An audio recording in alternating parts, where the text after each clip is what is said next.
Hi, hello, and welcome to another episode of The Dunker Spot. We are part of the Yahoo Sports Network. I am your host, Nekias Duncan, and joining me as always is my co-host, the always excellent Steve Jones Jr. Steve, happy spooky season. How are you? Spooky hours are here. I'm ready to talk hoop. All right. We're going to talk some hoop very quickly, though, since you will not hear from us again until next Tuesday. A quick heads up that if you are a Laker fan or Blazer fan or a general NBA fan and you have League Pass access, we are going to be hosting an alternate stream for Lakers Blazers on Monday. So tap in with us. We're going to be live streaming the game. Going to be live in the NBA app or wherever you get it. So have some fun with us. Watch some hoop with us. Laugh, learn. Let's just have a good time. So just put that on your calendars. Monday night, you want to check in with the broadcast with us. Now, you know what, Steve? It's been a lot of fun this week. We are coming off of some fun national slates. We're recording on a Thursday for this Friday release, so gonna miss out on Bucks Warriors, but that seems like that's going to be a good time. But we're not too far removed from Lakers Wolves. Haven't talked a ton about the Lakers yet. Haven't talked a ton about the Wolves yet.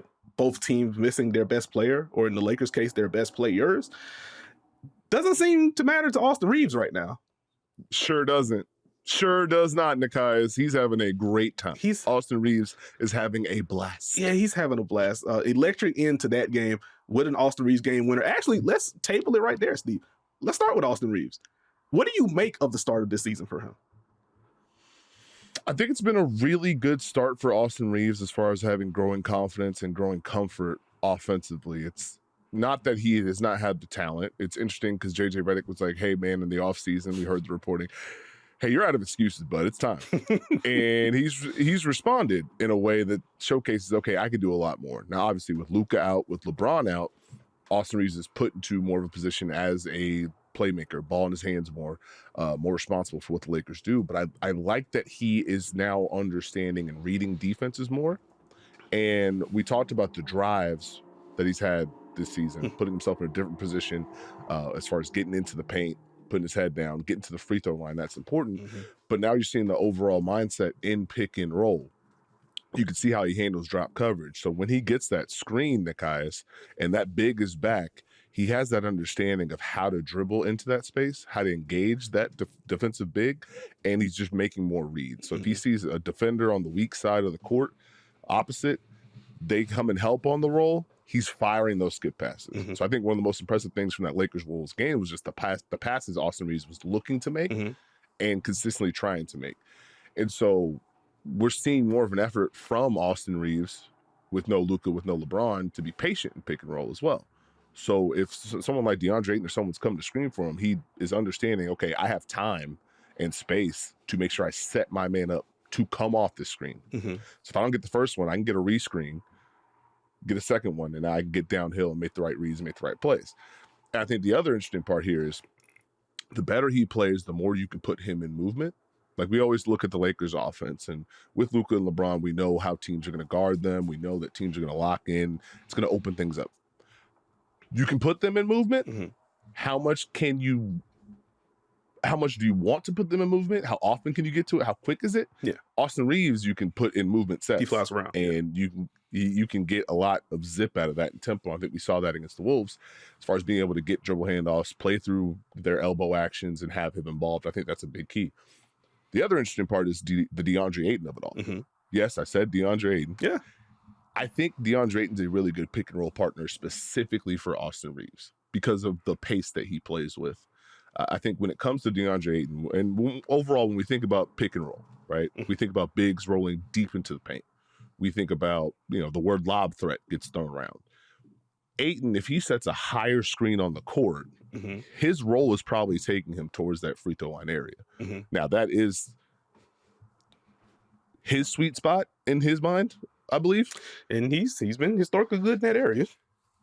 So he's nailed those, but now Reeves can probably engage the big and just kind of open that pocket of space and get him that pocket pass, and now it's a quick shot, or the defense overhelps, he can make another play, and that opens things up. So I think that's been just the positive of Austin Reeves so far to start the season. Yeah, I love that. Just to supplement what you said there, one, on a very basic level, Austin Reeves, as of recording, 34.2 points per game, converting 62% of his twos, 39% of his threes on high volume right now, 90% from the line, He's taking nearly 12 free throw attempts per game. So to your point about him getting downhill, that has certainly been in abundance. I think DeMar DeRozan is still upset with the Austin Reeves game against the Sacramento Kings. But supplementing that, Shai Gilgeous-Alexander is the only player that has logged more drives than Austin Reeves. The Lakers generating over 1.2 points per possession on any trip featuring an Austin Reeves drive. So that's him getting downhill. That's him getting to the free throw line. That is part of him making those driving kicks, whether it's in pick and roll or not. And to your pick and roll point, Steve,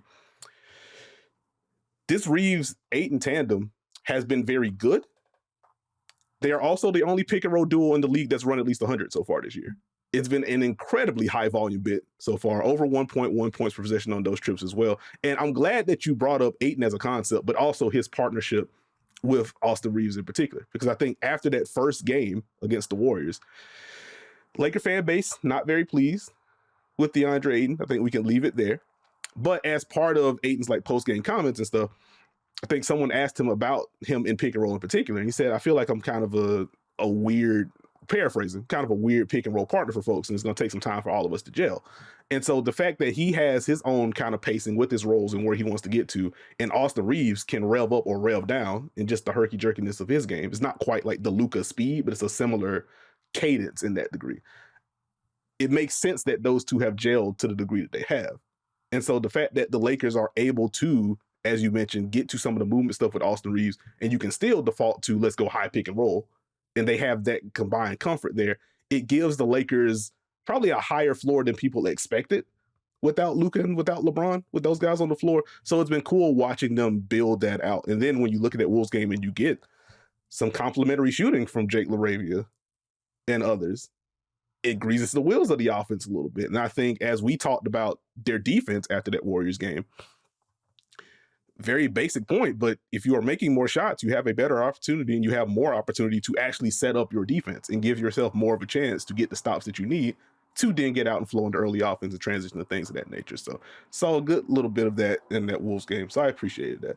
Can we flip to the Wolves? Did you have something else on the Lakers? I don't want to. Well, before we flip to the Wolves, I think the other thing, since you mentioned some of the other players for the Lakers, one thing you're seeing is more aggression from them looking to drive the basketball, 1-2 dribbles, drive closeouts, which is obviously going to be a key part once everyone comes back, because they're going to face rotating defenses. So can you make some makes? Can you drive closeouts, get the paint, keep the advantage for the Lakers? I think that's key.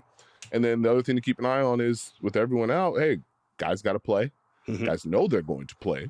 And this is an opportunity for Coach Redick to just continue to preach the little things to build this foundation on top of the star power they have. So that's where I'm intrigued where the Lakers go.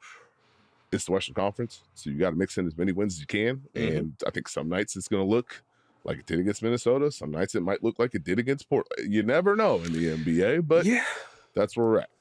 That is where we're at, indeed. And so naturally, the Wolves on the other side of that loss. And again, a team that we haven't like talked about in depth yet.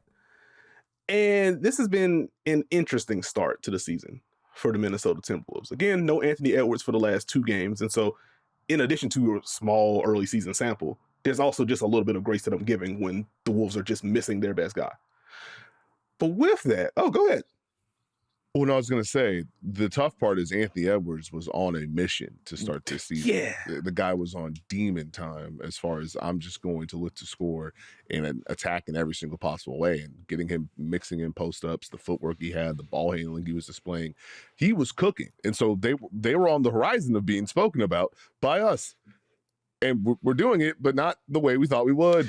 Yeah, I think that's fair. And I think to the offense of it all, it has felt more spread the wealth than I anticipated. Because once we got the Anthony Edwards notification, my first thought was, okay, cool. This is just about to be a lot more Julius Randle. Like, naturally, everyone else is going to get touches. But I'm anticipating this is about to be kind of similar to the Pascal Siakam usage in Indiana. Like, okay, he can run some pick and rolls. You can get it to him in the mid post. Like, there's just going to be more funneled through him. And he has gotten a little bit more, but it hasn't been to an aggressive degree. It's been a lot more Jaden McDaniels. I have enjoyed the offensive growth and just the handles better. You talked about this recently, but the handle seems better and tighter. So he's mixing in more of those mid-range pull-ups. He's getting downhill a little bit more.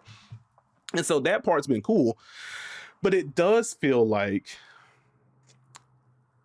I don't think the same flow is there in the half court. which makes sense when you're missing like the son of your offense in Anthony Edwards.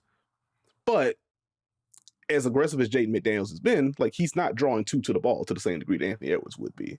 With Julius Randle, like those possessions are generally going to be slower than what your Anthony Edwards possessions would be. And so I think there's a little bit of herky-jerkiness there and just an overall zooming out of who exactly is initiating for this offense and how do we want to go about that. Like that's where I've been intrigued with the Mike Conley of it all, the Rob Dillingham of it all, which I guess we're just not seeing them. I don't know. The Bones Highland of it all, like who's going to pop in the guard room? Like what does the Dante DiVincenzo initiation look like in this context and how do I grade that? Like that's all kind of been circling in my head with this offense. And so again, it's just kind of felt weird. And I think with this context, that's when you want to lean more on your defense to get stops, force turnovers, be able to flow in transition a little bit more. But the Wolves defense has not been very good. And that's where my concerns start to set in. It's very early, so again, not necessarily pressing the red button, but I'll pause it there. I want to get you in here, but I do have some thoughts about this defense. Now, hold on. Before we get to the defense, let's address this first part. Okay. The number one thing I want to say is I need y'all to put some respect on Julius Randle's name. All right? Mm-hmm. All right. There's been a lot of Julius Randle. Oh my God, bro! Buddy's shooting 54% from the field. He's been good from three, averaging 26, 6 and 5. Like, can we just give him a little bit of credit? Can we give him a little bit of space? Number two, and this is going to address the Wolves, but it's also going to address insert team here where you're confused by their start. So just stick with me, and then we'll bring it on back. Mm-hmm.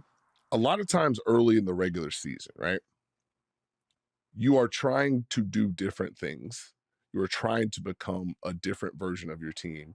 You're trying to be the best version. You're combining what you know works for your team with what you want to add to make it better. Mm-hmm. And then you have to deal with what you are at the moment, right? Mm-hmm. So when we think about the Miami Heat, we talk about Eric Spoelstra. We always talk about how he gets the most out of his team. You can't always copy and paste what you've done in the past, even though you know there are things that work. Mm-hmm. And you can't always rely on everything working at the same time. So if you're looking at Minnesota, yeah, we've got an aggressive Jaden McDaniels. That helps us because Anthony Edwards is doing this and Julius Randle is doing that. And so if we have that blend, we feel a lot better offensively. Mm-hmm. You have the curveball of, hey, Mike Conley off the bench now. So now Dante DiVincenzo, you're in, makes sense with that lineup. Anthony Edwards now out. Okay, what do we have? Mm-hmm. So you're kind of taking something out of it and trying to move it around. So now what is Mike Conley's effectiveness off the bench? That's a tough role for him. You know, been in the league forever. Shout out to Mike Conley, but now it's like, hey, when am I going to play? Mm-hmm. As opposed to I start and maybe I get shorter stints, but what's going on? And then you have to remember each team has some version of a winning formula. And part of the regular season, or at least the start, this is where you're kind of experimenting. This is where you're trimming down your rotation. This is where you're getting a firmer understanding of what your team is. Mm-hmm. Because again, this is a long regular season. So I understand concerns or panic or however you feel about your team, but this is not the end of the road. This is the start of the journey. Mm-hmm. You get an understanding of, ooh, we can't afford this. So if you're a Wolves coach, hey, our defense cannot be this. This is not new. We had the same conversation last year about Minnesota. Yep. For them to hit a high level, their defense has to hit at a high enough level. And so the combination of their defense being X and their offense being Y is always going to land them in the same spot. Mm-hmm. So I just wanted to get that off because I think it applies to a lot more teams and a lot more fan bases than they realize. Now, to your defensive concerns. Yeah, I think, one, that's just really good stuff. And I think to your general point about the experimentation and trying to establish what your formula is and, you know, even broadening the scope, how many ways can you win? Because I think the best teams in the league generally have multiple avenues to be able to pull that off. It is going to take a little time. And when you have early wrenches thrown in, you have to adjust more than you would like, and we see who steps up, et cetera. So I think patience naturally is needed as teams are trying to sort this thing out. We're a week in. We're 9 days in, 10 days in. So we can talk about what we're seeing, but it doesn't mean this is the end of the world. To the defense, though. Who, boy, have I not liked a lot of it. Can I start with a stat that may pop you, Steve? Let's go. So as of recording, there have been 48 players that have defended at least pick and rolls as the screener defender.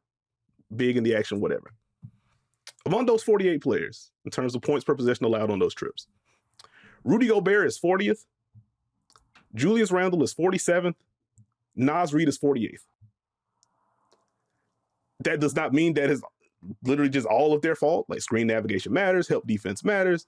This is an all-encompassing number, so it's not always just the guy pulling up out of pick and roll or whatever. It's the whole thing.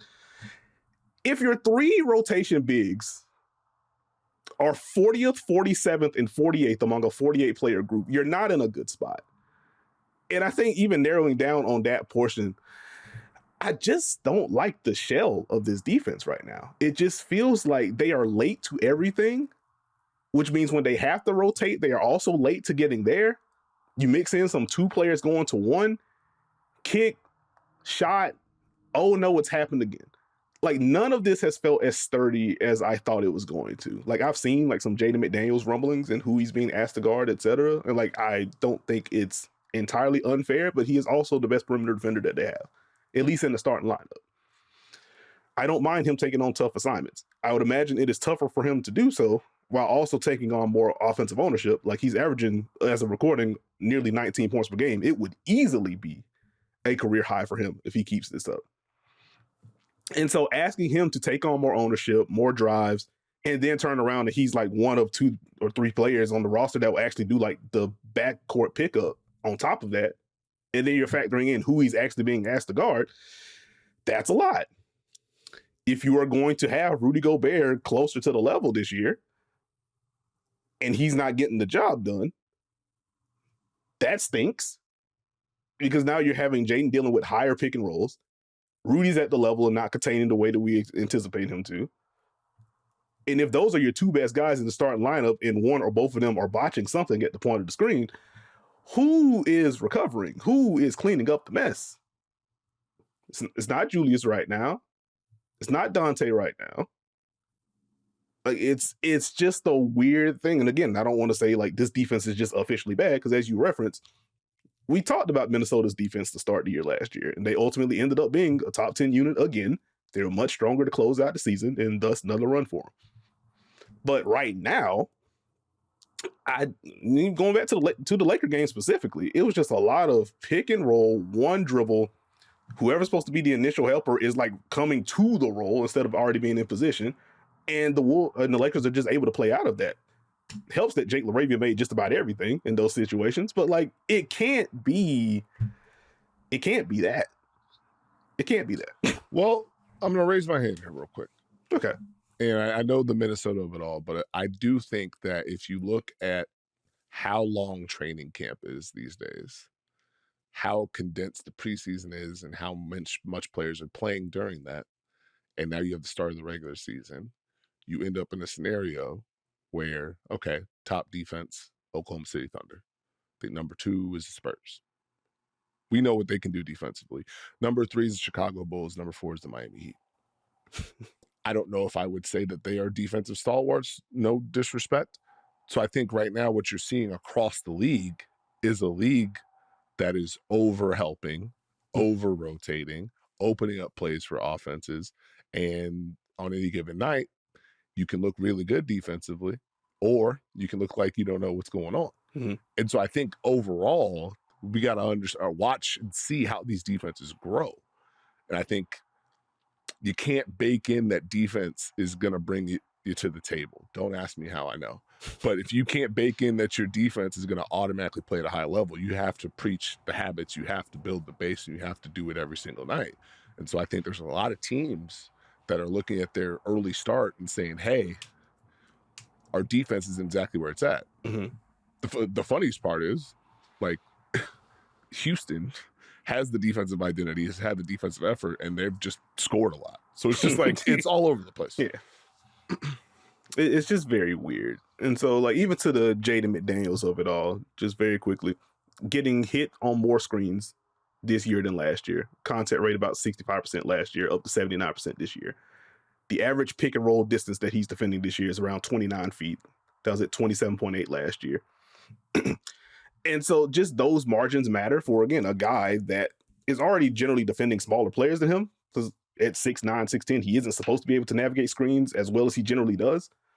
But like, now you're just sprinkling in more the random half-court stuff when they're trying to pressure. And it's just a lot of space for ball handlers.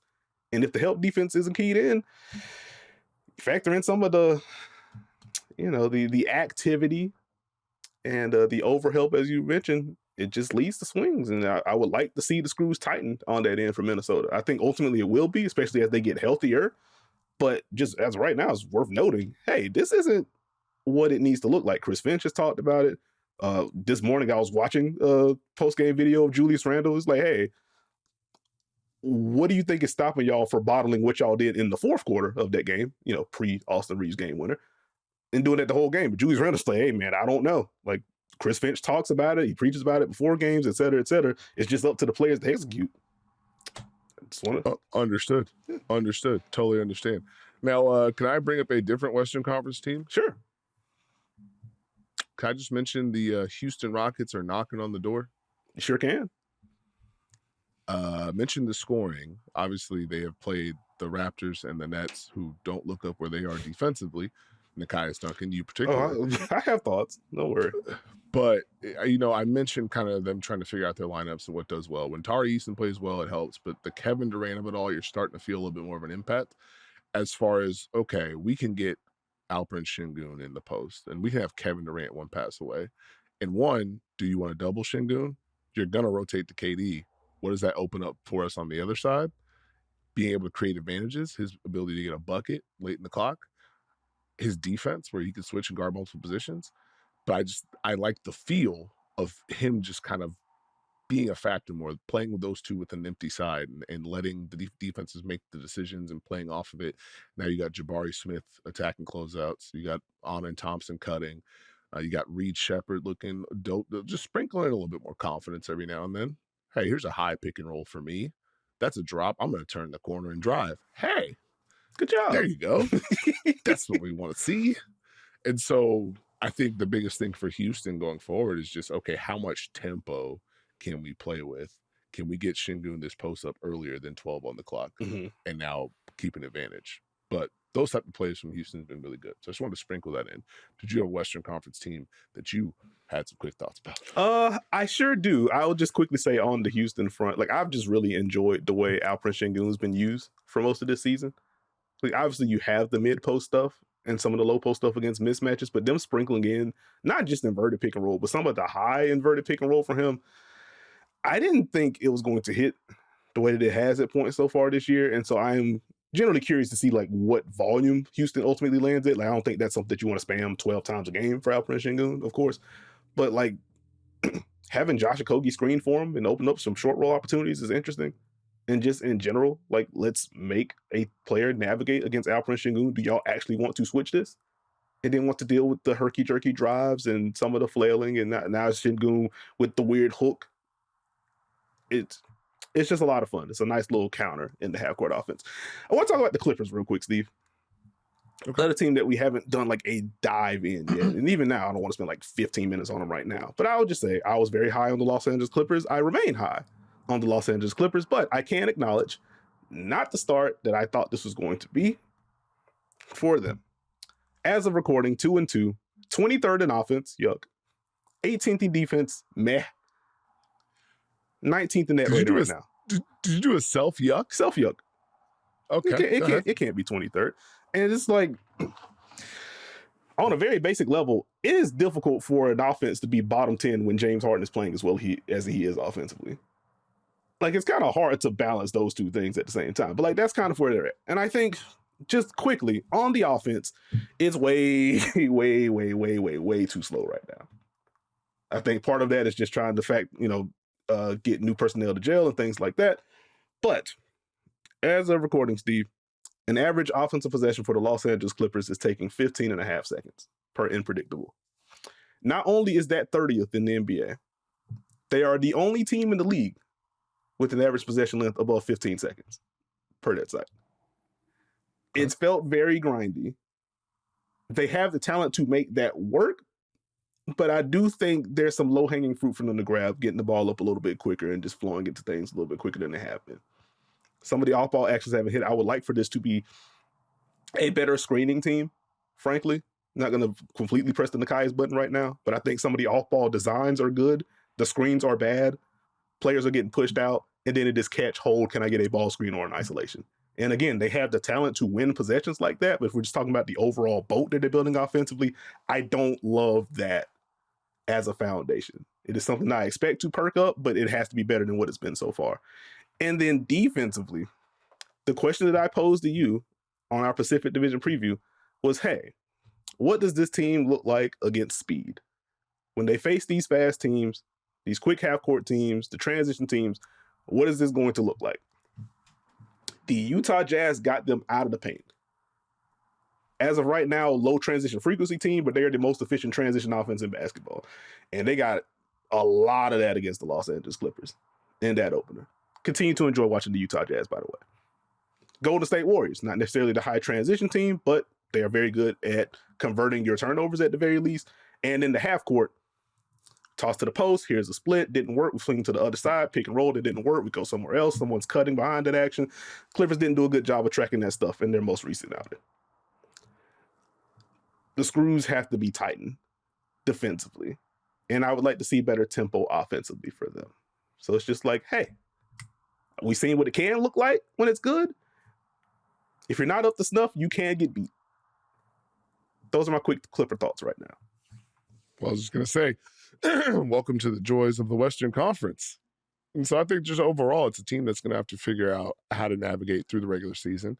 I think they're probably better built for the playoffs, but this is part of their journey. And so we're going to see how they react and play against different teams. And the one I want to see is how do they react when they play Oklahoma City? What's that look like? What are we talking about here? I mean, we know they're 2-0 at home, 0-2 on the road. That will navigate itself out, but they have the Intuit advantage. Get into it, the dome, the wall, all that good stuff. So I'm intrigued. I'll save my Cavs Celtics thoughts for free throws. Did you have something else? I just want to say quickly to put a bow on the Clippers conversation. Again, don't want to overreact too much to like a 4-game sample as we are a week plus in. I do just want Chris Dunn to start. Like I would just like to see him in the starting lineup. Like I think he would help juice the defense. He doesn't have to play 35 minutes per game because that wasn't the case last year. But like him being a tone setter defensively, I think would be helpful. Him being used as an inverted screener on or off the ball, I think would help infuse some juice into that half-court offense on top of that. And I will quickly note, too early to take major conclusions from lineup data right now. Still building, low sample, etc. On one hand, the Harden, Kawhi, Zubac trio, minus 29 and 87 minutes so far, and they were elite last year. I expect that to turn, but that's not good. There have been 5 lineup combinations with those 3 on the court that have won their minutes. Chris Dunn is in 3 of those. I just need the defense and the overall energy of Chris Dunn playing alongside those guys, at least during the regular season. So that is one thing I'd actually press the button on. Let's get Chris Dunn to start lineup. Let's stop playing around with this. Well, he is pressing the button in the second half. Send us a break. And when we return, we'll get into some Halloween-themed content. Let's talk about what's spooking us, and then play a little trick or treat with some early season trends. Just a reminder that right now in the Yahoo Fantasy app, you can draft a new league in Yahoo's newest fantasy basketball format, High Score. It's a clean, simplified, brand new format where you draft 10 players, start 6, and set your lineup only once per week. High Score takes only your starters' best single games from the week as you go head-to-head against one of your league mates. The NBA season is still early. Draft a team on High Score today in the Yahoo Fantasy app or at yahoofantasy.com. And we are back in, fitting with the holiday. Let's talk about some things that are spooking us. Could be, ooh, man, this guy's tearing the league up. This is getting scary. Or, I don't like this and I would like for it to stop right now. But let's get into the What's Spooking You segment. Steve, let's start with you. What's top of mind for you? This Steph and Curry run. Guy's spooking me with what he's doing on the basketball court every single night. Have you seen how many animations he's hit after every shot this season? It's not new. He's ramped up the penalty this year. I think that's fair to point out. Hey, he's going crazy. He's averaging 27, 50% from the field, 42 from 3 on 10 attempts, Nekias. You want to talk about volume, it's up. Normal. And he hasn't missed a free throw, if I remember correctly. And so this guy's now, he has the 3rd most 40-point game scored by a player 35 years or older, with 11. He's behind LeBron at 15 and Michael Jordan with 12. This guy is scary. I think that is fair. You know what my favorite part about this, if we talk about the Steph Curry numbers? 30 minutes per game, Steve. That's it. That's it. And so, like, the general Steph Curry question, at least for me over the past few years, is obviously I know how good this dude is and the effect that he has on opposing defenses, etc. It's more, as he is over 30, smaller guard, teams want to put him in action. They put him in action more last year than they have in previous years. What is the regular season maintenance going to be like? Is the Steph Curry that we have in October, November going to be, from a physical standpoint, going to be the same guy that we get in February, March, etc.? Because you want to make sure he is at peak form, not necessarily condition, because we know he's one of the best conditioned athletes ever. But is he going to be good with all the bumps, et cetera, et cetera? If you get this demon version of Stephen Curry on and off the ball, and you can also keep the minutes down because you're just winning all these games, that sets you up for, we get to April, Steph Curry is more fresh. It doesn't matter where the Warriors are in the standings at that point. You're dealing with fresh Steph Curry in a playoff setting. You're not going to have a good time. So, like, I have enjoyed the petty. I have enjoyed the shot making. The fourth quarter stuff has just been nonsensical from him. You think a possession over, here's Steph from 35 feet. And he's choosing the emote. It's just been a lot of fun. So I like the Steph Curry shout, Steve. First on my list, the Karl Anthony Towns usage is spooking me a little bit. Oh my. So third on the team in touches per game. That was the same last year, but the actual number is down. He was around 60 last year. He's at 56 so far this year. Elbow area touches, 10.5 last year per game. That's about 13th in the league, not too far outside the top 10. He's at 7.5 so far this year. And so while I don't think we're going to see like Jokic level usage at the elbow or anything like that, especially when you're trying to empower Mikal Bridges, empower OG Anunoby, you obviously have the Jalen Brunson of it all. There is, I think, a ceiling on the volume if you're trying to get all these things going at the same time.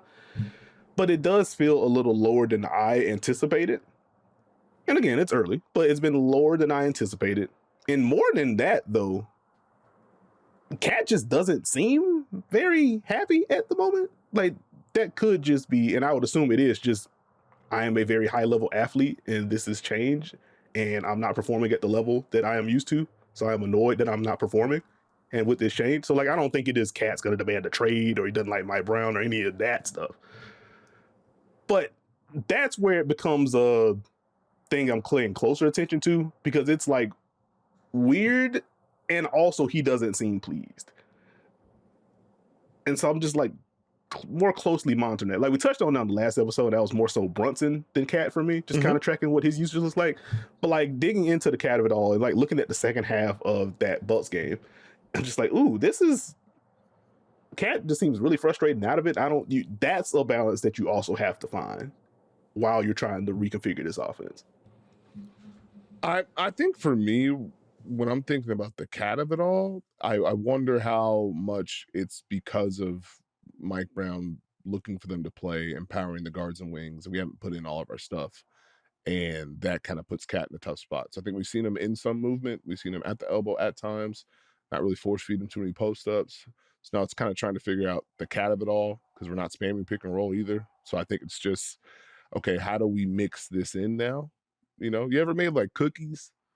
You got to mix the chocolate chips in at the right time. If you don't, well, I learned I messed that up. But, you know, you just eat the cookie dough. Anyway, I think this will progress as things go on. Yeah. Understood. Now I'm in the similar boat. Like, I think they are going to figure it out. Like, I like the seeds and the process of what they're doing ultimately, but just keeping an eye on the reactions to all of this. Well, I'll also throw up one thing here as well, right? So he's 10 of 24 in the restricted area. He's taken 2 mid-range shots and 21 threes, 20 of them are above the break. So I think it's kind of finding a balance with the type of shots as well.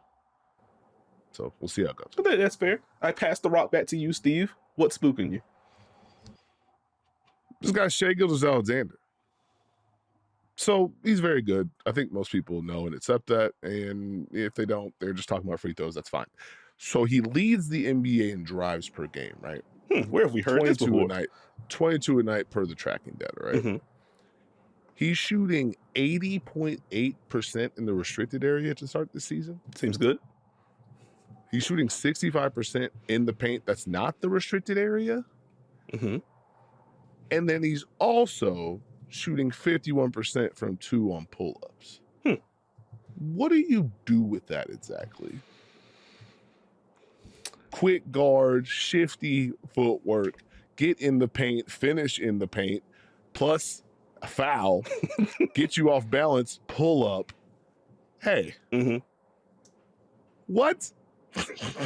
Yeah, it's been a nasty start for Shai and the Oklahoma City Thunder, who remain undefeated after a nail biter against the Sacramento Kings most recently. Steve, you know how many free throws Shai Gilgeous-Alexander has taken in his last 3 games? How many? 8. You've been waiting to get that off. You've been waiting to get that off. You've been waiting. Oh my! I just, it's almost like the dude's an elite scorer. What a novel concept it is for a guy that can get defenders off balance to use that against his defender. It's just treated like a crime against humanity for some reason. And so when he doesn't do that over the last 3 games, it is just 63% on 2s. Can still drop the 30 balls, and the Thunder still win. It's almost like he's good. It's almost like he's good. But to your overall point, over 18 2s per game for Shai, that would be a career high, converting over 60% of those, which is absurd. And he's coming off of an MVP season. So I am with you. That brother has been good, remains good. I would like to see a little bit more respect put on his name. Don't want to press that button too much because he did just win MVP. That requires a level of respect because duh. But he's a bucket. Respect the darn buckets. Sorry, let me calm down. That felt like a lot. My bad. Next thing I want to what's spooking me is what just happened. What you got? You know what? That's fair. I have a way to naturally calm myself down. I'll go to the somber note. You know what's spooking me? The New Orleans Pelicans. This isn't how I wanted to introduce Pelicans thoughts on this season of the podcast. It just seems miserable for everyone involved right now. Jeez. And I don't love that. Steve, we saw the Celtics game. Hey, man. Nobody seems happy. The defense doesn't seem connected. The offense, which quickly sprinkled in, like Zion has missed a little bit of time to start the year, but like he played in their most recent outing. If Zion's not drawing too, things get tough in the half court. And even when he does, the paint is crowded anyway, because the only shooter they trust, it feels like, is Trey Murphy III, at least among the starters. And Trey isn't shooting well yet. Kind of made me sad that like the momentum that we saw in preseason play and stuff hasn't carried over, at least not yet. But you're not getting much juice in the offense. The defense has just been a mess. And as you talk about over-helping, transition defense across the league is just kind of weird early on in the season. Like, some of the possessions are just incredibly loud, where it's just like, oh, y'all aren't even trying to match up with folks. You are just conceding we lost the possession, and that is it. Fan base apathy. We're already getting coaching rumblings. Like, it just, come on. Not this. Not like this. Actually, can I sprinkle in a free throw that I had saved for later right now where I'm on the Pelicans? Sure. More fed up with their current environment. Herb Jones or Myles Garrett? Myles Garrett. Okay. You had to think about it. That's all I needed. But that's I would like to see better from the New Orleans Pelicans. Well, I mean, here's the thing, right? We talk about what it can't be in there. It can't be non-aggressive Zion, because he came back against Denver, and I think he shot single-digit attempts as they scored 88 points. And it's like, okay, we're building the boat around aggression. Jeremiah Fears been pretty all fun, of the aggression. Yeah. But hey, if you're gonna get an inverted pick and roll, if you're Zion Williamson, and you're gonna have a guard screen for you, right? Mm-hmm. Try and put pressure, because we don't want that guard to defend Zion Williamson. You can't take one dribble and now Jamal Murray can recover to his man, and now the rest of the Denver Nuggets are staring at you. It can't be that. You got to create advantages. You got to move the ball. You got to attack. You got to try and get downhill. Yeah. So if we're clearing aside to try and put Nikola Jokic in action, right? Are you hitting him first, or are you letting him off the release? And so that, I thought you were just going to go pure DeAndre Jordan here, but that's fine. That leads into what's spooking me, and I'll try and be very quick about this. Okay. What's spooking me is how people talk about coaches in general for the most part, but especially early in the season. Because what do you mean? The season just started. I let these coaches attempt things. And if you're going to criticize coaches, I need you to give me your game plan. Don't just tell me which player off the bench you want to see more minutes from. I want you to tell me what you're going to do. What's your substitution pattern? What are you going to do when there's foul trouble? You don't understand the amount of decisions you have to make as a coach and a coaching staff on the fly. You don't get it because you don't have to do it. And so you sit here and you say a coach is bad early, right? And you just lay the foundation. This coach is bad. Get him out of here. Okay. And then the team does well. You give the credit to the players, especially if a player that you want to see in the rotation is playing well. Man, they hooped. What about the coach? Nah, okay. Okay. And then if they don't do well, see, I've been telling y'all, do you feel good about this? You don't even know what the coach decided to do. You don't even understand it. And then, heaven forbid, there's a team that you didn't think was going to be very good, which for a lot of y'all is a lot of them, and that team does well. You know who you give the credit to? The coach. It doesn't make any sense. Someone out here listening right now is going to say Eric Spoelstra Coach of the Year after they yelled at Spo last year just because they don't know why Miami's offense is good. They don't get it.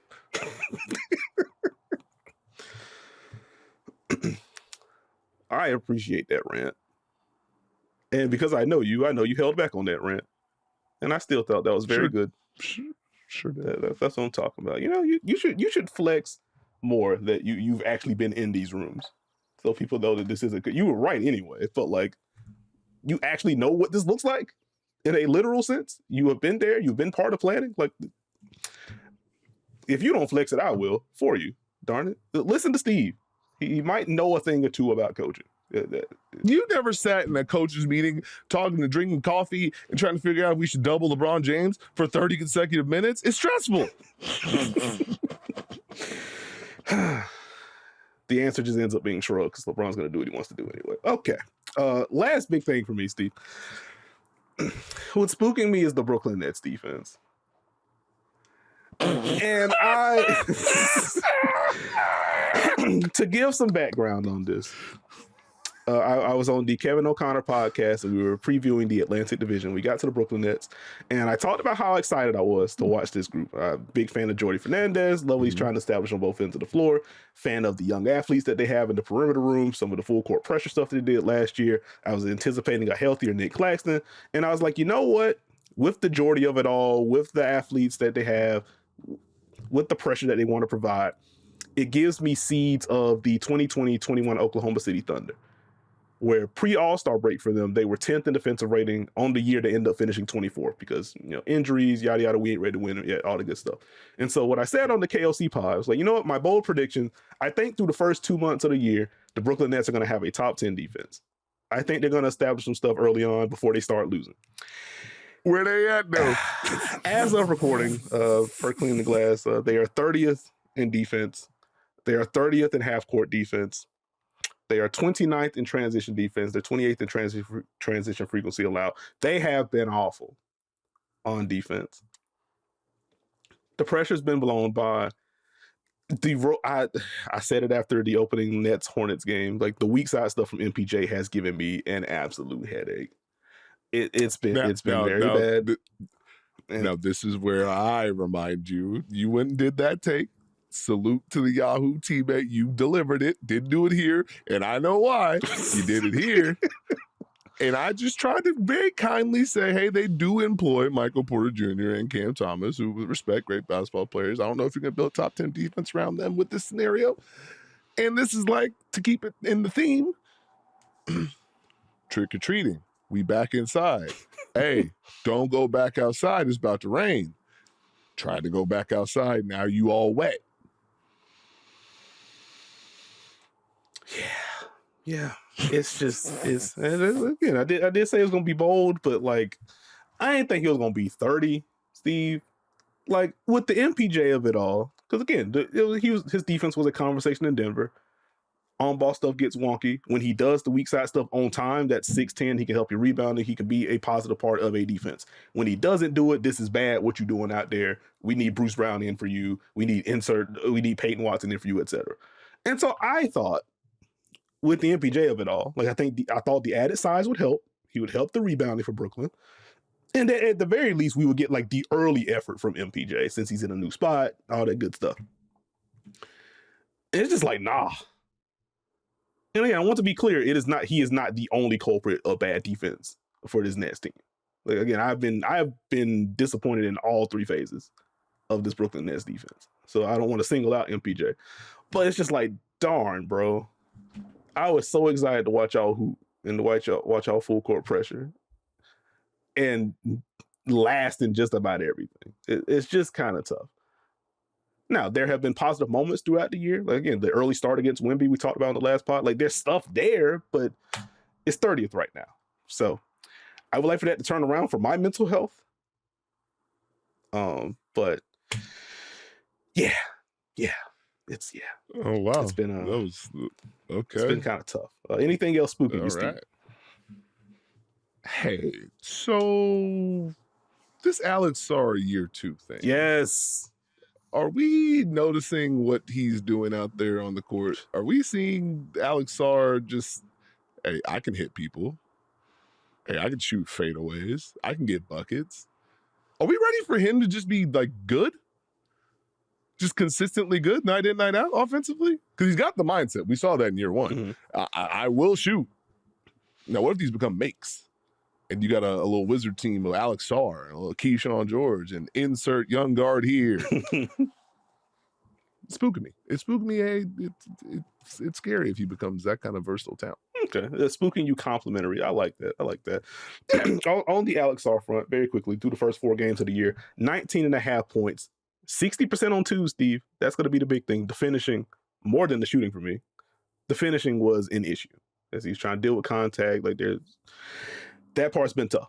But you mentioned the fadeaways, some of the push shots. Like he is seeking out contact, which has been fun. But some of those finishes have been nice. But 19.5 points, 8.8 rebounds, 4.5 assists, Steve. A lot of that is just general like handoff and hub stuff. But as he flashed last year, like he sees the floor pretty well, or at least better than you would anticipate. So to your point, if he is able to build out a level of consistency offensively, because defensively, quietly a very fun rim protector last year, pretty mobile at the 5 position. It'd be nice if he establishes himself as just a pure foundational piece for this Wizards group as they are still very early in the rebuild. So I like that shout. Did you have anyone else? Nope. Okay. We can go to, well, actually, you know what? Actually, let's stay here. Okay. The Cleveland Cavaliers, I'm going to give them grace. Okay. But you ever walk by the one house and it's got like one spooky thing? It's like, ooh, what was that? And you just keep walking. Like, that's the Cavs for me right now. Like, I knew it's a scary thing, but I didn't anticipate this thing to jump out of your front yard. Like, what's happening here?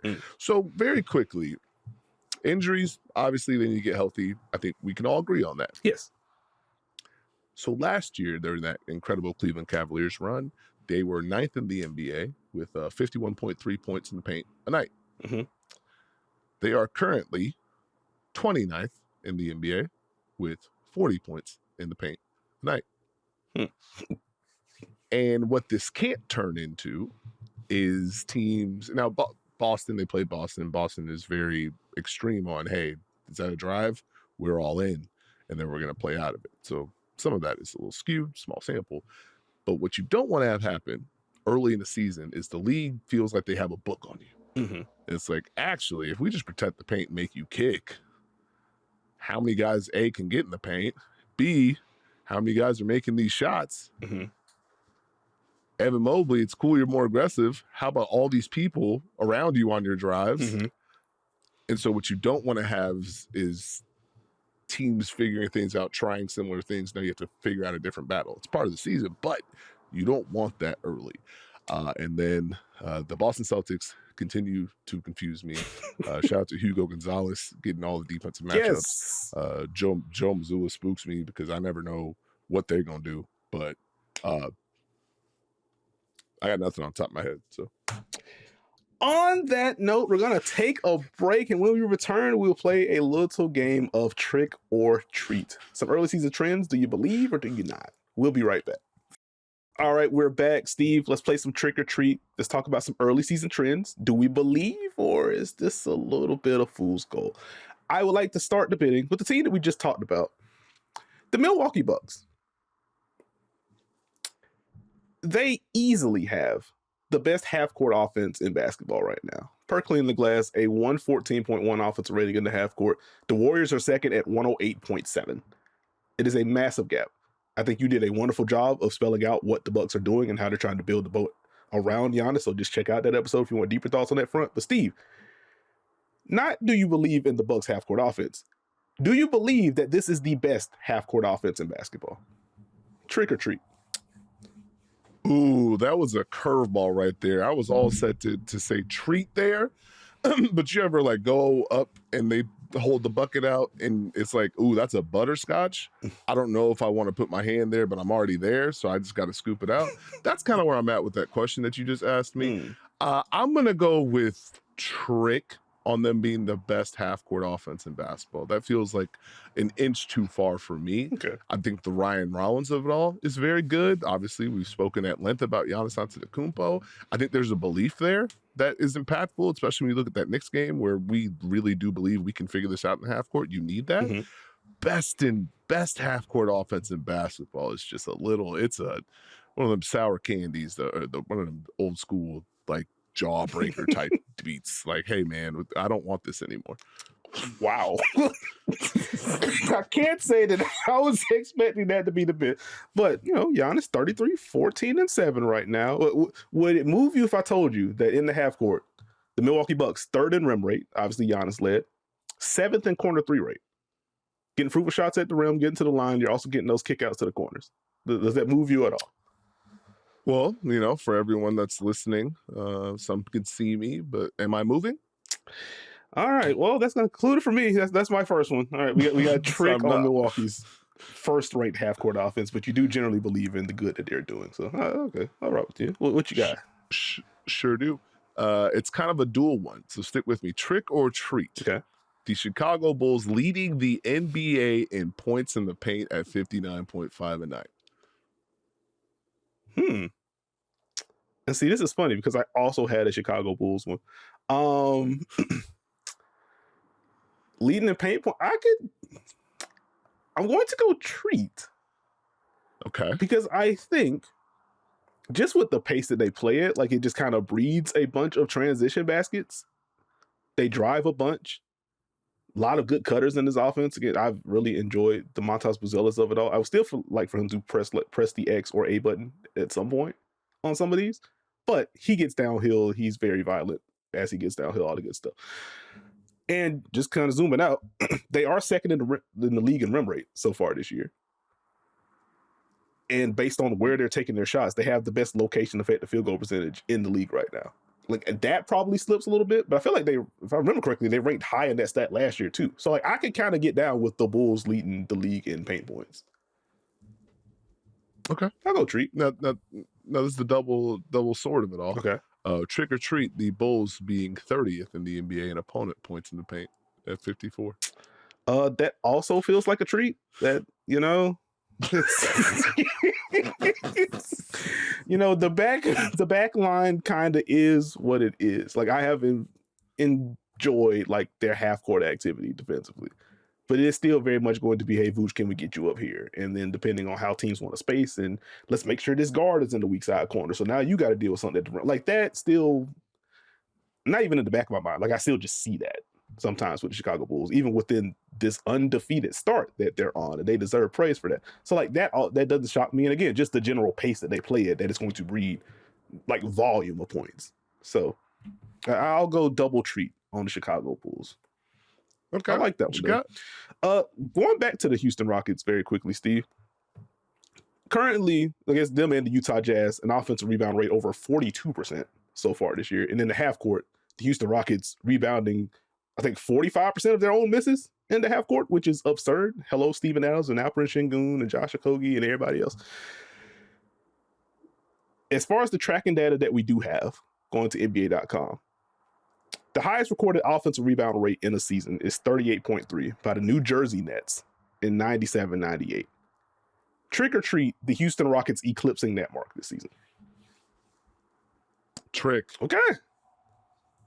No one beats that Nets team at rebounding.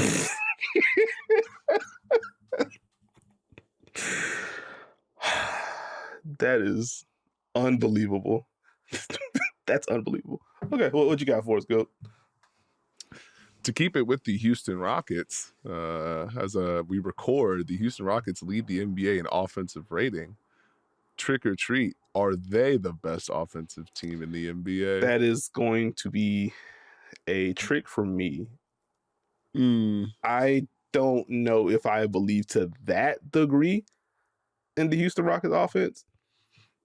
I do think, obviously, we talked a little bit about the growth of Alperen Şengün, the way he's been used, the Kevin Durant of it all, and the way that you can move him around and also use him and Şengün together in action. So, like, I do think they have a much higher floor. I don't believe that it's going to be this. I don't think they're going to have the league's best offense. We're going to say trick respectfully on the Houston Rockets. We've already talked about Chicago Bulls, so I will skip that one. One that's near and dear to my heart and very annoying to Steve. Let's talk about the Portland Trailblazers real quick. Per Clean the Glass, 9th ranked defense in the league, 10th best half-court defense. And that's coming after an electric game between them and the Utah Jazz. Tell you what, appointment viewing on that front. But the Portland Trailblazers full court pressure defense has been all the rage this season. Highest pickup point in the league. They're first in the percentage of possessions that they pick up someone in the backcourt. They're first in average pickup distance. They are first in the average time that it takes for the opposing offense to cross half court. They're second in average time to the first action for an opposing offense. They are beating teams up before they cross half court, and they're making them get into their offense very late. Do you believe in the Portland Trailblazers keeping this up? I'm going to go treat because I think it's part of their identity defensively, but I'm going to warn all of y'all out there, do not have too many of these treats. I'm going to warn them as well. Y'all going to get a cavity. Teams are going to know what you're doing, and they're going to counter it, and they're going to attack empty sides once you press, and now you got to help, and it's a kick. This full court pressure thing, a lot of teams know they can't do it anymore. So I'm just saying, take it easy. So what you mean is what we saw in the first half of that Blazers Jazz game where both teams scored over 70 because the Jazz were putting 2 on the ball and the Blazers like, bet, reads. And the Blazers tried to full court press the Jazz and they were like, all right, bet, hit ahead. Here's another Keontae George cut. Here's another Lauri Markkanen cut. Here's another. Yeah. I feel you. There are downsides to this kind of pressure, but the Blazers have been darn good at it. Understood. The New York Knicks, vaunted New York Knicks, are 7th in defensive rating. They are 24th in offensive rating. Is this a trick or a treat? That's going to be the split for them. That they're 7th in defense. Is that good? Oh, the defense. At the cost of their offense? What's the blend got to be? Okay. Overall thing, I'll probably say trick because I do expect the offense to just get much better. Like, they still profile to me as a team that'll be top 10 in both. So I guess within that lens, I'd probably say trick. Like, the defense being this good while they're still trying to sort out the offensive stuff, it does give me a little bit of, and with the front court injuries that they've had to deal with to start the year, like, it does give me a little bit of optimism there. So I think the offense will come around. They'll figure out the cat of it all and all the good stuff. So I'll say trick for now. Okay. Steve, the Phoenix Suns, another team we haven't talked a ton about right now. They've had some fun games this year, though, I will say. The Phoenix Suns taking a lot of threes this year. It feels like a little bit of a departure of the KD era Suns. We talked a lot about that throughout the history of the podcast, just what their shot profile is going to be. But 6th in three-point rate per Clean the Glass as of recording. About 45% of their shots are coming from beyond the arc. Devin Booker, with more on-ball usage this year. 2nd in potential assist on threes so far this year. Assist numbers are technically down from last year. You got to get the conversion rate. But the fun thing for me, Steve, as we talk about the overall three-point rate, we get into the volume of it all. The Phoenix Suns have 5 players taking at least 7 threes a game. Dillon Brooks, who's taking 10 at a 29% clip, I would expect the volume to get lower at some point and the percentage to get higher at some point. A lot of contested stuff from him, but Dillon Brooks is going to be aggressive. Royce O'Neal, shooting 41% from 3 on 9 attempts. Grayson Allen shooting 38% from 3 on 9 attempts. Colin Gillespie shooting 37% on 7 attempts, as is Devin Booker. Boston Celtics have 4 players taking at least 7. Nobody else has more than 4. Do you believe in the Phoenix Suns leaning into the 3-ball to this degree? Trick. Oh, okay. I mean, the Bulls did it last year. It's fun. laying identity base down. But I don't know if you want 4 of those players to be shooting more threes than Devin Booker. Yeah. I mean, if they're going to be of the catch and shoot variety with more point book, etc., like I don't super mind it. And naturally, if you shoot as well as Royce and Grayson are, like that's going to be fine. But I do understand your overall concern on that front. So, okay, that's fair. Figured I'd toss that to you. Trick or treat. Denver being a top 5 offense and defense for the entire season. Oh, both. That's probably going to be a trick for me. I don't know. I have a lot more faith in the offense just being there versus the actual defense. And I say that as someone that picked David Adelman as my coach of the year pick because I think he is going to do good things for the defense. But like top 5, Steve, still seems steep for me. Don't know if I can get all the way there. Time for some player-based stuff, Steve. Jaime Jaquez Jr., as of recording, 18.8 points per game, 78% on twos, 6 boards, 4 assists, and a steal off the bench. Among 52 players with at least 40 drives, he is 3rd in efficiency on those drives, or points per possession generated on those drives. Luka Doncic and Trey Jones, so we talked about the Bulls a little bit earlier, are the only 2 ahead of him on that front. Also, performing better in isolation than notable players like Tyrese Maxey, Victor Wembanyama, James Harden, Giannis Antetokounmpo, Kevin Durant, and Shai Gilgeous-Alexander on similar or higher volume on those ISOs as part of Miami's offensive style. Jaime Jaquez Jr., 6th man of the year and most improved player. Trick or treat? Trick. Okay. He's not Jeremy Grant, and he's not Austin Reeves. You know what? Fair enough. Well, we'll give some love to Jaime Jaquez Jr. on that front. Did you have any more? I'm fresh out. Okay. I got one more for you, then we can flow into free throws. Interesting season so far for the Memphis Grizzlies, as they're also recently coming off of a game winner. Shout out Ja Morant, against the Phoenix Suns for that matter. But Cedric Howard, having himself one heck of a start to his rookie campaign. On the latest episode, you mentioned, hey, this rookie class, this rookie of the year race is going to be interesting. How do we feel about the rookie of the year chances for Cedric Howard? 16 points, 4 boards, 2 assists, 65% on twos, 65% on threes. Among 141 players to face at least 20 closeouts. Nearly 1.7 points per possession on those trips because of the shooting, because of some of the snappy drives and some of the playmaking off of those drives. I really enjoyed the way Cedric Howard is operating off the ball. Second only to Sion James of the Charlotte Hornets. Got to sprinkle in some Hornets love at some point. Cedric Howard, rookie of the year. Trick or treat? I'm afraid I've got some bad news. It's going to be a trick for me. I do feel pretty good about taking like a mechanical pencil and writing him in on first team all rookie. Okay. I feel pretty solid about that right now. Okay. But rookie of the year, I think there are for sure 2 names that are going to be there, and I imagine Cooper Flagg will play better. Okay. So between VJ's season and Dylan Harper's season and Cooper Flagg playing better, and Jeremiah Fear's going to have some loud numbers, and Khan is playing well in Charlotte. I don't know if I can go full rookie of the year. He's played really well. The defense is really popped, but I first team all rookie. Yeah, I'm in. Just quickly on the off ball thing. Just watch the lifts from Cedric Howard. He jets into those suckers. I feel like he's lifting up like 10 feet when Memphis is running a pick and roll, and he just runs into those catches. It's been a lot of fun for him off the ball. Okay, Steve, we close with free throws. And as I said on the last episode, I had a few that I need to get to. I gave you, I think, 2 or 3. I was like, I'll save these for the next one. So I would like to go first, if that is okay. That's fine. All righty. As mentioned a little bit earlier, we're recording ahead of the Thursday night slate, so we are going to miss Spurs Heat, which is fascinating. That Spurs defense and Wemby and this Miami offense. Are we ready for Victor Wembanyama and Khalil Ware, who has just quietly given Wemby the beats in their matchups?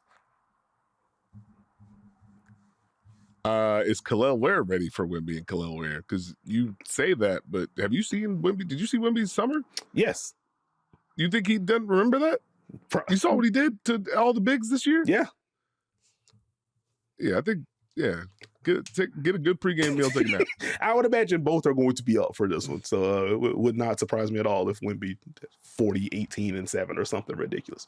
While we're on Wemby, if we're assuming that he's the best defender in the league, and I think he has been so far this year, who's second right now?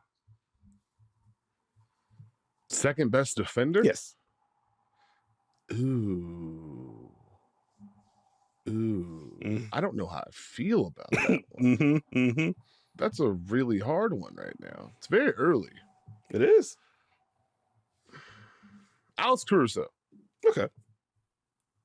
You know, we'll let you rock. We'll let you rock.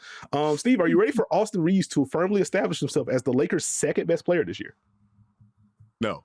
Okay. Absolutely not. Steve Jones is on record as saying no. I'm not prepared for that. Okay. I think Austin Reeves being 3A is fantastic for the Los Angeles Lakers. All right. Fair enough. Fair enough. Who turns their season around first, Paolo Banchero or Cade Cunningham? Well, considering they played each other last night and Detroit won, it feels like it's Cade Cunningham to a degree, so I'm going to rock with Cade. All right, fair enough.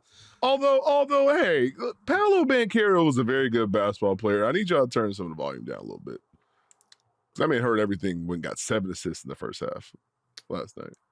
Yeah, he might also need to turn the volume down with some areas, but that's okay. Steve, Alperen Şengün or Chet Holmgren? Ooh, good question. Chet's got the defense. Şengün's got the offense. Give me Alperen Şengün because he's making threes, man. Okay. All right. Making threes, getting doubled. You know, fair enough. Okay. Circling back to the Lakers, how would you grade this DeAndre Ayton season? It's early in the season, so there's been no like tests or papers due or anything like that. Maybe a couple pop quizzes. Showed up to class almost every day. So I give it like a B. Okay. Are you here for the Mark Williams redemption arc in Phoenix? No. Oh, darn. Why the firm no? What did Mark Williams do to you? Oh, geez. Next. Okay, fair enough. Who's the worst big that you would take over Walker Kessler right now? Now, hold on. What does that mean? We got to phrase that a little differently. What do you mean by the worst big I would take over Walker Kessler? Because here's the thing, Steve. Walker Kessler has been incredibly good to start this season. And so it's just another way to ask, like, hey, where would you rank him among bigs right now? Well, you could have asked it that way. Nah. But I don't get this reaction if I ask it a different way. You could have just done that. You didn't have to do what you did. Let's see. Well, I'll just go by your category. Nikola Vucevic. That is an unbelievable shot. Okay. Final one for me, Steve. Yeah. Does any team miss a former player, free agent from this past season, more than the Pacers probably miss Miles Turner right now? No. Because you heard Miles Turner's quotes recently? Been a lot of Miles Turner quotes over the last 2 months. I just need the Pacers to get some version of health. That's all I need. Because now teams are just like, hey, y'all ain't got no guards. Pascal's cooking. Here's double teams, buddy. You're just not going to have any fun. I need them to get healthy. Yeah. Okay. Well, that concludes it for me for free throws, Steve. Do you have any for us? Very quickly, better start Devin Booker or Zach LaVine?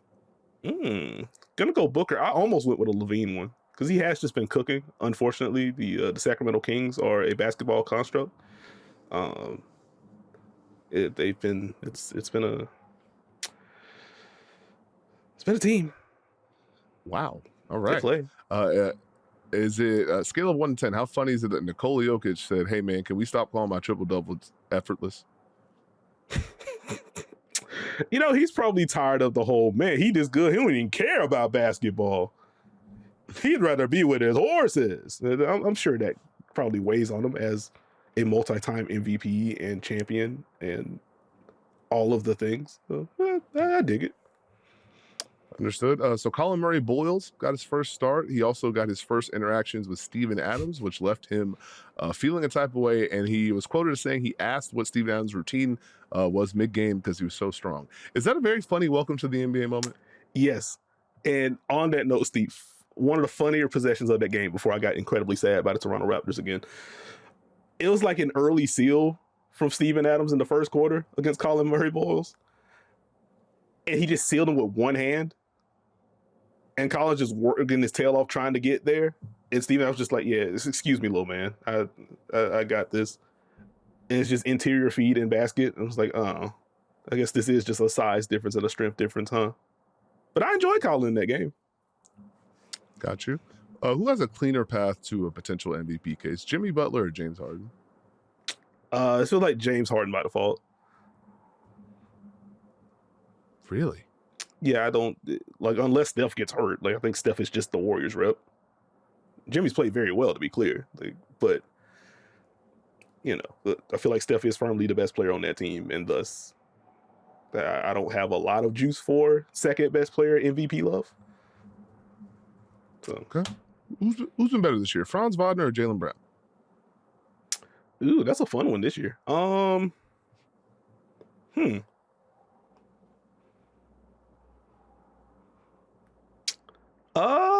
go Franz by a hair. Tyrese Maxey or Donovan Mitchell this year? Tyrese Maxey. I knew you were gonna do it, but that brother's been cooking. I'm sorry. Yep, and we can conclude it right there. Take us home, big dog. Thank you for listening to or watching this episode of The Dunker Spot. If you haven't already, please subscribe. Apple, Spotify, RIP Google, Stitcher, Podbean, wherever you get your podcasts, you can find us. Also, subscribe to the Yahoo Sports YouTube channel if you want to get the video elements of this podcast. And we'll once again remind you, Lakers Blazers on Monday night. Steve and I will be doing a broadcast for that. They're live in the NBA app. We'll be live on League Pass, so come check it out. Come watch some hoops with us. But catch me on socials at Nekias NBA. Catch Steve on socials at Steve Jones 20. And we will catch y'all next week.